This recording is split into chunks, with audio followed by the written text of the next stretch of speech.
Hello little learners, कैसे हैं आप सब लोग। Welcome to Magnet Brains. मैं हूं आपकी न्यू इंग्लिश एजुकेटर और आज की क्लास में हम आपकी न्यू एनसीईआरटी इंग्लिश बुक का ओवरव्यू कवर करने वाले हैं। जो आपकी न्यू एनसीईआरटी बुक है जिसका नाम है संतूर, वो कुछ ऐसी दिखती है। ये जो बुक है ये 2025 का अपग्रेडेड वर्जन है। ये बुक ना ही आपकी लैंग्वेज स्किल्स पर सिर्फ फोकस करती है, उसके साथ साथ ये आपकी मॉरल और सोशल वैल्यूज़ पर को भी प्रमोट करती है। इस वीडियो में हम लोग एक एक चैप्टर का ओवरव्यू देखेंगे और उसको इजी लैंग्वेज में समझने की कोशिश करेंगे। तो आइए स्टार्ट करते हैं। पहला चैप्टर है जिसका नाम है together we can. Together we can एक बहुत छोटी सी प्यारी सी पोयम है जो फोकस करती है टीम वर्क और यूनिटी पर। इस पोयम में हमें ये बताया गया है कि अगर हम कोई भी काम मिलकर करेंगे तो उसको हम कैसे इजीली अचीव कर सकते हैं उसका टारगेट, और कैसे हम उसको स्मूथ मैनर में इम्प्लीमेंट कर सकते हैं। दूसरा, हमें इस पोयम में ये भी बताया गया है कि कभी कभी अगर हम लोग हार भी जाते हैं तो कैसे हम मिलकर उस प्रॉब्लम के साथ इजीली डील कर सकते हैं। तो इस पूरी पोयम का फोकस मेनली किस पर है? टीम वर्क और यूनिटी पर। नेक्स्ट चैप्टर है हमारा चैप्टर 2 जिसका नाम है द टिंकलिंग बेल्स। अब ये जो द टिंकलिंग बेल्स है इसका मेन फोकस है प्रिंसिपल ऑफ ऑनेस्टी पर। इसमें क्या होता है, एक जो छोटा सा बच्चा होता है उसके पैसे गुम हो जाते हैं जिसके कारण वो बहुत ज़्यादा सैड हो जाता है। उसके बाद जब उसकी मम्मी उसको बहुत अच्छे से मनाती है और मार्केट लेके जाती है तो एक शॉपकीपर से गलती से उसको ज़्यादा पैसे मिल जाते हैं। तो कैसे वो अपनी ऑनेस्टी से उसको पैसे लौटाता है और अपनी मम्मी को खुश कर देता है, ये चैप्टर में हमको समझाया गया है। तो ये जो चैप्टर है किस पे फोकस करता है? ऑनेस्टी पर। और आपको तो पता ही है honesty is the best policy. Next chapter है हमारा चैप्टर 3 जिसका नाम है बी स्मार्ट बी सेफ। अब बी स्मार्ट बी सेफ एक जो चैप्टर है ये किस पे फोकस करता है? ट्रैफिक के रूल्स पर फोकस करता है।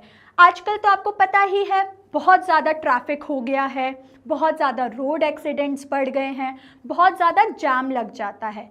तो इसको हमें कैसे डील करना है, क्या इसके रूल्स होते हैं, ये हमें इस चैप्टर में समझाया गया है। नेक्स्ट चैप्टर है जो हमारा चैप्टर 4 है, उसका नाम है one thing at a time. अब one thing at a time से आपको क्या समझने आ रहा है कि हमें एक टाइम पर एक ही चीज़ करनी चाहिए। अगर आप एक ही टाइम पर दो चीज़ें करेंगे तो आप ना पहले वाले चीज़ में अच्छे से काम कर पाएंगे और ना ही दूसरे चीज़ पे अच्छे से फोकस कर पाएंगे। तो ये चैप्टर हमें कहता है कि हमें एक टाइम पर एक ही चीज़ करना चाहिए। अब इसका एग्जाम्पल एक ले लें तो आप क्या करते हैं, आप अपना होमवर्क करते करते टीवी देखते हैं। तो आप जब अपना होमवर्क करते करते टीवी देखते हैं तो ना ही आप होमवर्क पे अच्छे से ध्यान दे पाते हैं क्योंकि आप बहुत सारी मिस्टेक्स करते हैं, आप स्पेलिंग्स गलत लिखते हैं, बहुत ज़्यादा इरेज करते हैं, तो ये बहुत सारी मिस्टेक्स होती हैं। और ना ही आप टीवी पे फोकस कर पाते हैं, ना ही आप अपना कार्टून एंजॉय कर पाते हैं। तो इसलिए हमें एक टाइम पे एक ही चीज़ करना चाहिए। पहले होमवर्क कर लीजिए और फिर टीवी को एंजॉय करिए। इसलिए हमें ये चैप्टर ये ही बताता है कि एक समय पे एक ही काम करना चाहिए। नेक्स्ट चैप्टर है हमारा चैप्टर 5 जिसका नाम है द ओल्ड स्टैग। अब ये स्टैग क्या होता है? स्टैग हम मेल डियर को बोलते हैं और ये पूरा चैप्टर एक स्टैग की कहानी पर डिपेंड करता है। उसमें ये बताया गया है कि ये जो स्टैग है ये बहुत ज़्यादा काइंड होता है और जितने भी इसमें जंगल के एनिमल्स होते हैं उनकी बहुत ज़्यादा हेल्प करता है, उनको रोज़ सुबह ग्रीट करता है और वो सबको बहुत ज़्यादा खुश रखता है। अब एक टाइम आता है कि ये जो ओल्ड स्टैग है ये बहुत ज़्यादा बीमार पड़ जाता है। तो क्योंकि इसने सबको बहुत ज़्यादा इम्प्रेस करके रखा है, बहुत ज़्यादा सारे एनिमल्स इससे बहुत ज़्यादा खुश हैं, तो सारे एनिमल्स इसकी हेल्प करते हैं ताकि ये जल्दी से जल्दी ठीक हो जाए और पहले जैसा हो जाए। तो ये हमारा जो चैप्टर है ये किस पे फोकस करता है? काइंडनेस पर फोकस करता है। नेक्स्ट चैप्टर है हमारा चैप्टर 6 जिसका नाम है ब्रेल। अब ब्रेल क्या होता है? ब्रेल स्क्रिप्ट का नाम तो शायद आपने सुना ही होगा। तो इसमें क्या होता है कि लुइस ब्रेल नाम का एक इंसान होता है, वो क्या करता है, एक फैक्ट्री में काम कर रहा होता है। अब फैक्ट्री में काम करते करते वो अपनी आईसाइट खो देता है। अब जब वो अपनी आईसाइट खो देता है तो उसको बहुत ज़्यादा परेशानी होती है। अब जब वो परेशान होता है, वो ना ही पढ़ पाता है, ना ही लिख पाता है, ना ही कोई काम कर पाता है, और वो ये भी देखता है कि आसपास की दुनिया में ऐसे बहुत सारे लोग हैं कि जिनके आईसाइट नहीं है, तो वो उनकी हेल्प करने के लिए एक स्क्रिप्ट को इन्वेंट करता है जिसका नाम ब्रेल स्क्रिप्ट रखा गया। इस चैप्टर में हम लोग पूरी ब्रेल स्क्रिप्ट के बारे में बात करेंगे, उसके क्या फीचर्स होते हैं वो बात करेंगे, और कैसे लुइस ब्रेल ने सबकी हेल्प की इसके बारे में बात करेंगे। अब एक चीज़ यहाँ लिखी हुई है सेल्फ असेसमेंट। अब हर 6 चैप्टर्स के बाद आपको एक सेल्फ असेसमेंट टेस्ट करना होगा। इसमें आपको क्या करना होगा कि आपकी जितनी भी प्रीवियस लर्निंग है इन चैप्टर 6 की, उसके अकॉर्डिंग आपको ये टेस्ट को करना होगा और खुद को असेस करना होगा। ठीक है, आगे बढ़ते हैं। नेक्स्ट चैप्टर है हमारा चैप्टर 7 जिसका नाम है fit body fit mind fit nation. जैसे कि आपको नाम से समझने आ रहा होगा, इसमें पूरा फोकस है हमारी फिटनेस पे। इसमें ये भी बोला गया है कि हमको हमारी हॉबीज़ को फॉलो करना चाहिए। अब हॉबीज़ क्या होती हैं? जैसे कि मुझे कुकिंग करना बहुत पसंद है, मुझे कुकिंग करने से बहुत ज़्यादा खुशी मिलती है, तो कुकिंग मेरी हॉबी हो गई। ऐसे ही आपकी भी अपनी हॉबीज़ होंगी, उसको आपको फॉलो करना चाहिए। हमको अच्छा खाना खाना चाहिए, खुद को फिट रखना चाहिए ताकि हम अच्छे से सारा काम कर पाएँ। नेक्स्ट चैप्टर है हमारा चैप्टर 8 जिसका नाम है द लगोरी चैंपियंस। अब लगोरी क्या होता है मैं बताती हूँ। लगोरी एक गेम है, ट्रेडिशनल गेम, जिसको हम सतोलिया भी कहते हैं। ये तो आपने कभी ना कभी खेली ही होगी। ये चैप्टर पूरा सतोलिया गेम के बारे में बताता है, मतलब लगोरी गेम के बारे में बताता है। इसमें क्या होता है कि एक विलेज में एक लगोरी मैच होता है, तो इसमें कैसे बच्चे उसमें पार्टिसिपेट करते हैं, मेहनत करते हैं, प्रैक्टिस करते हैं और गेम जीत जाते हैं, इस चैप्टर में ये बताया गया है। इस चैप्टर में हमें लगोरी के अलग अलग नाम भी बताए गए हैं कि किस स्टेट में लगोरी को क्या बोला जाता है, ये भी बताया गया है। नेक्स्ट चैप्टर है हमारा चैप्टर 9 जिसका नाम है हैको। अब हैको का मतलब होता है टू चैलेंज, और को का मतलब होता है टाइगर।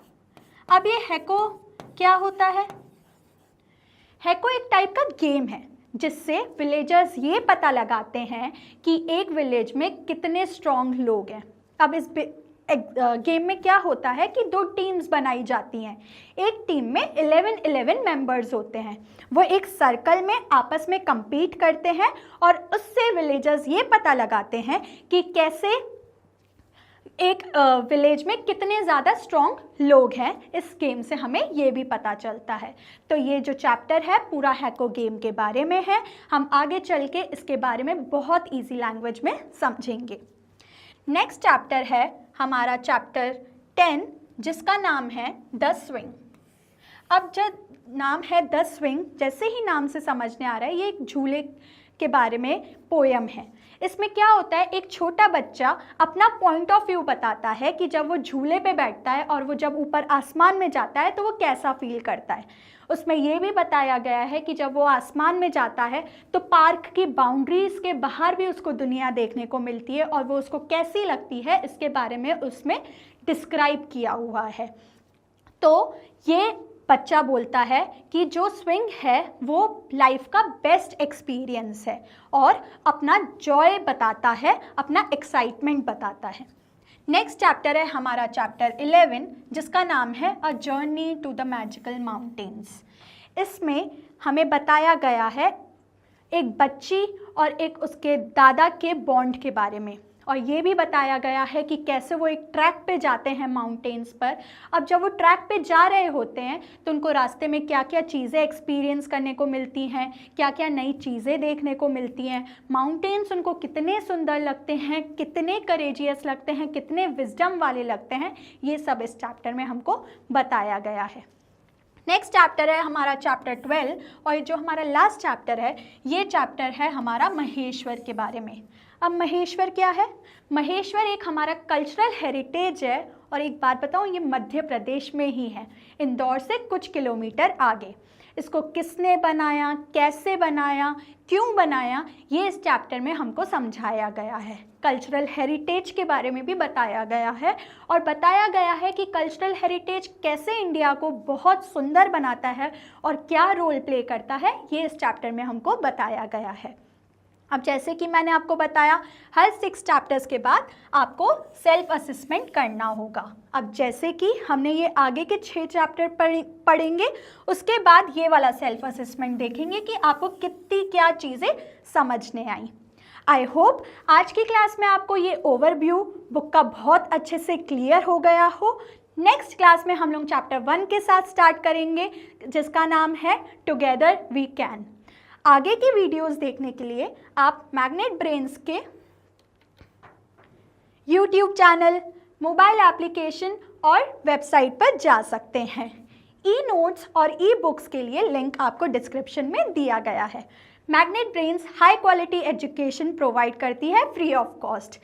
ये कुछ टॉप कोर्सेज हैं जो आपको इंग्लिश और हिंदी मीडियम दोनों में अवेलेबल हैं। आप हमें बाकी प्लेटफॉर्म्स पर भी फॉलो कर सकते हैं। लाइक, शेयर और सब्सक्राइब करना ना भूलें। Keep learning. Thank you so much.